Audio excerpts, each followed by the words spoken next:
Oh, so I just wanted to come on here real quick and share some insight which I think is really valuable with regards to working on any kind of project. In my case, I'm working on a film right now, full-length feature film. And originally, when I, finally finished the script, the story was centered around the dead of winter, And the dead of winter was actually a huge character in this story. Like, it was very, very critical that we were in the dead of winter. And as you probably know, well, I don't know, maybe you don't know, but up here in New York, it's been like 50 or 60 degrees all winter. It's just been crazy. And so, I've been trying to shoot since January, and every time we try to shoot, it's a beautiful day and we have to change it. It's just like, it's been crazy. And I am working with other people. Like the last film that I did, I was the only actor in the movie. And so I didn't have to worry about people's schedules and things like that. And so it's just been a big challenge trying to get this done, So what did I do? A couple of things that were really of great value.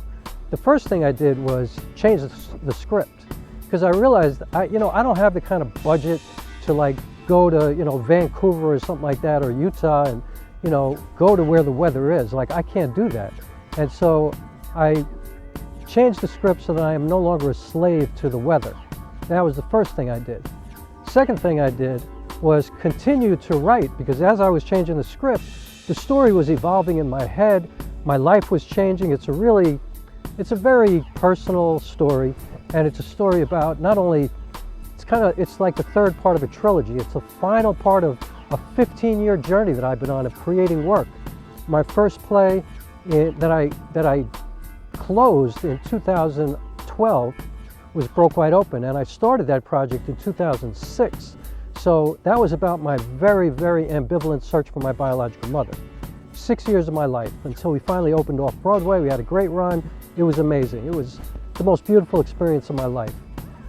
Then the second part of the trilogy was this play called it's had so many names. Originally it was called The Book of Judith, but it became The Red Plaid Suitcase. And I worked on it for like 2.5 years. After, in between, kind of off the trilogy, I worked on a play called Brooklyn Quartet. And that was 5 years of my life.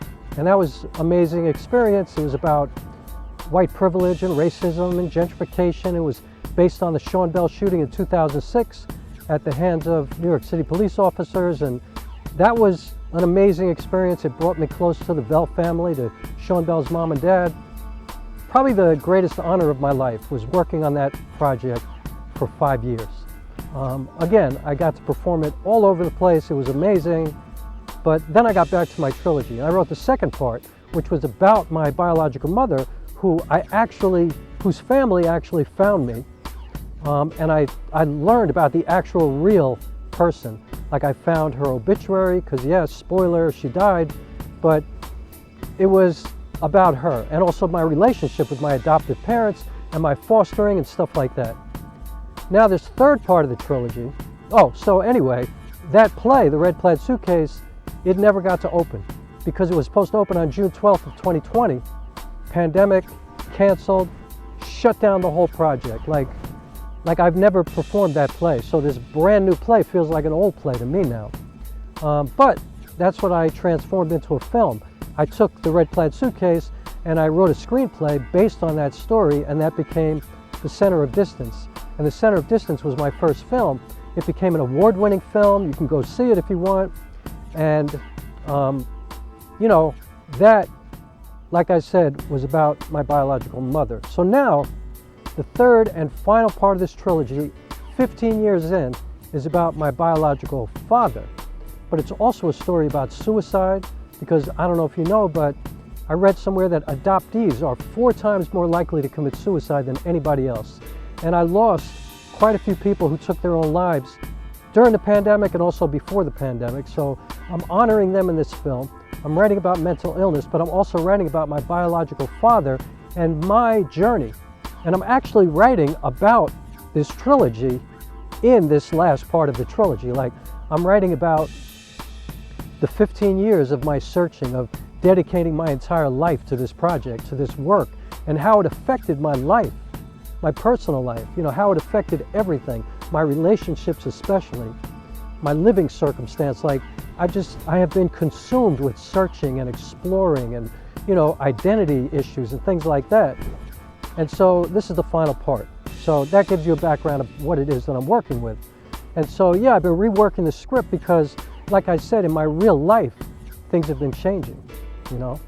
And so the script has been evolving, and my perspective and my point of view has been changing. And I'm working with other people. Excuse if the light is changing. I'm like outside. I don't have auto ISO on, so whatever. Don't sue me, you know, for having bad ISO. I'm just trying to share this story. What I'm trying to say is this. I've had to put this off so many times. I have a lot of footage because there's a lot of, you know, indoor footage that I've been able to shoot. And, you know, I've been able to do the stuff that I do where I'm the only person on screen. But there are 3 other actors in this film. And so I've had to work around their schedules. And so anyway, to make a very long story short, which perhaps it's too late for that already because I don't know how to tell a short story in this video. It's way longer than I had expected it to be. I finally set a date for next week to shoot and with a guy who I'm shooting a scene with. And lo and behold, the day I choose, I look at the forecast, we're supposed to get 16 inches of snow that day. How ironic. So we can't shoot that day because we won't even be able to get to the location. And he's coming from pretty far away and I live in the opposite direction of him, and we're just not going to be able to work it out.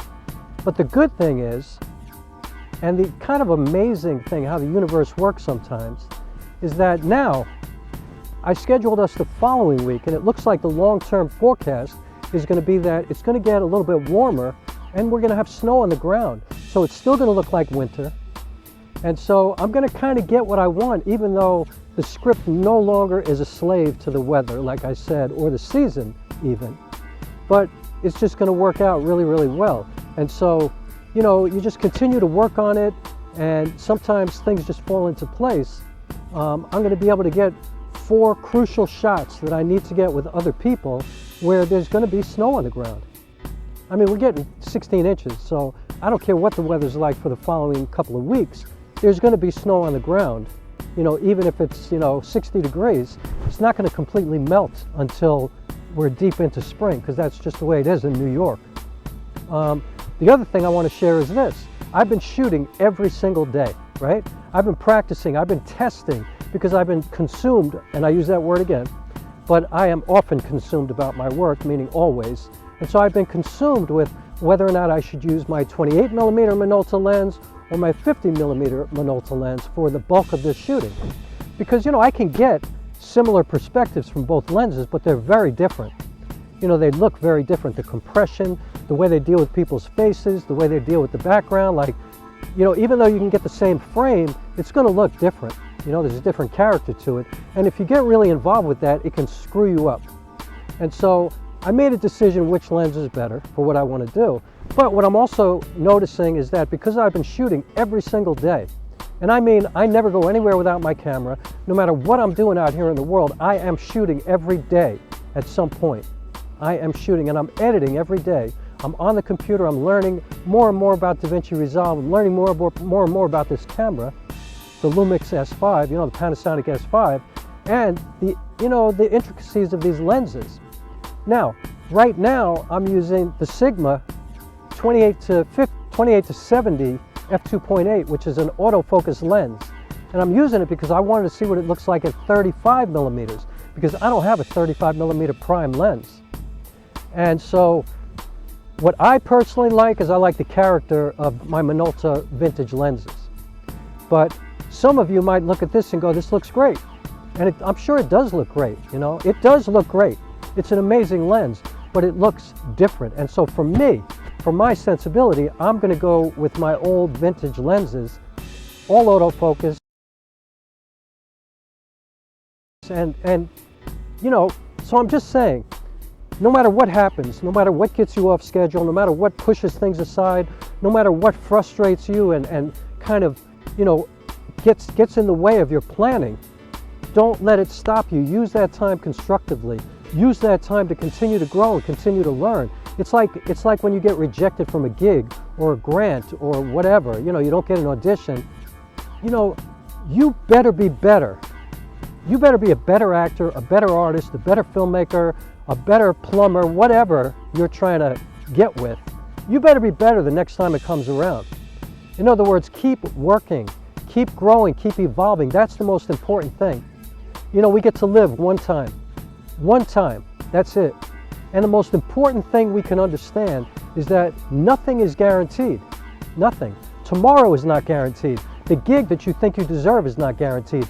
Nothing is guaranteed. The only thing that's guaranteed is what you do right now. And if you're trying to get better, if you're trying to improve, if you're trying to make your life have some kind of value, that is just about growing. You know, you're growing whether you like it or not, you know. Your time is growing. Your time is getting longer, you know. It's getting shorter on the far end, but it's getting longer from where you came. And so use this time wisely. And chances are, you know, and this is statistically, you're going to have more time. And then that means that you can use all of this time where you've been growing and evolving and getting better and getting stronger and getting wiser, getting spiritually more centered. You will be able to use this time. It's going to serve you well moving forward in the time that you are fortunate enough to have moving forward. I saw a video yesterday, a short, where Eddie Murphy said, you know what, if you're lucky, you get 75 summers, 75 winters, 75 autumns, 75 springs. Like, think about it like that. It doesn't sound like a lot. And it's so true. So where are you at now?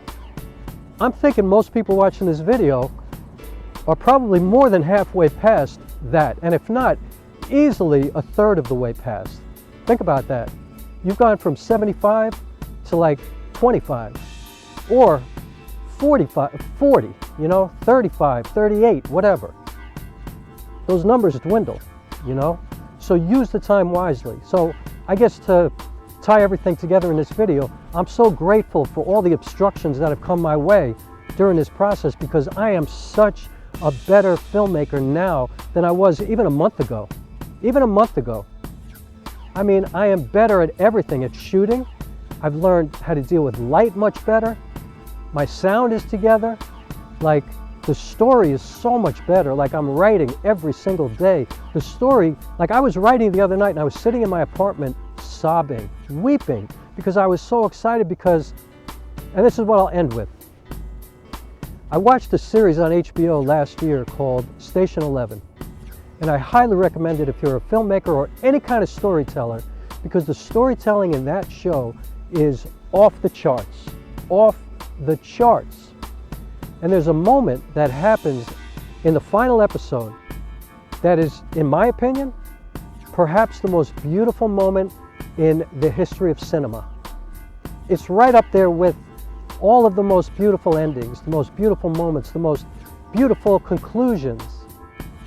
And I thought to myself when I saw it, man, I want everything I do to feel like this. You know, I want everything that I do to leave people with what I'm feeling right now. Like, I was paralyzed at that moment. I was like snot coming out of my face crying. And it was so simple, and it was silent. It was a silent moment. And you had to have watched the entire series to get that moment. And if you did, if you watched everything, if you paid attention, if you took in the incredible storytelling, you got this payoff that was like the greatest dessert you've ever eaten in your life. Better than anything. And so, anyway, I just wanted to say that. Use your time wisely. My film is going to be so much better because of all the bullshit I've had to deal with for the last 3 months, and all the frustration and all the doubt that I've had inside of myself, you know, the questioning of, can I get this done? Like, maybe I should just dumb this down, and maybe I should compromise. And you know what? I have compromised, but I've compromised for the better, for a higher place. And that's because I am committed to growth every single day. Even when I feel like there's no hope for success, commercial success, you know, money, acknowledgement, all of that. Even when I feel that way, I am absolutely committed, without negotiation, to getting better every day of my life. It's the only thing in my life that makes me feel like my life is worth living, is to continue to grow, to get better. And so, you know, in my case, I don't have kids, I don't have a family, I got none of that. So for me, it's my work, you know, and it's my contributions to society. And you know, I'm one who does not feel like any artist can change the world. Nobody, you ain't changing the world. We are a speck of sand in this ocean of humanity. But if we each take a responsibility to do just a little bit, like to just do our part, if you multiply that by all of humanity, then there's going to be change, and then the world changes, and hopefully for the better. So I'm trying to do my part every day. I'm trying to get better. I'm trying to grow. I'm staying humble all the time. I'm listening. I'm paying attention. I'm watching all the time, and I'm putting it into existence in my work. You know, I'm applying everything that I learned, and I'm getting stronger. I feel it, you know. Yeah, I'm getting stronger. Even though I'm getting closer to the end, and I'm much closer to the end than I am to the beginning, I am fully present right now.